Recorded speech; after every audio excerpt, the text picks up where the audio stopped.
করতেই হবে।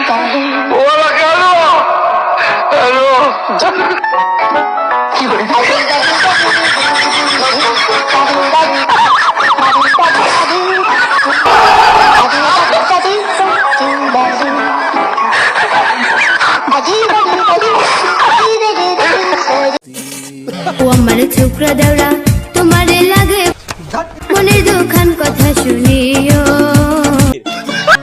শোনো শোনো শোনো রে ফেরিওয়ালা এই শোনো তোমার কাছে গলার মালা বলো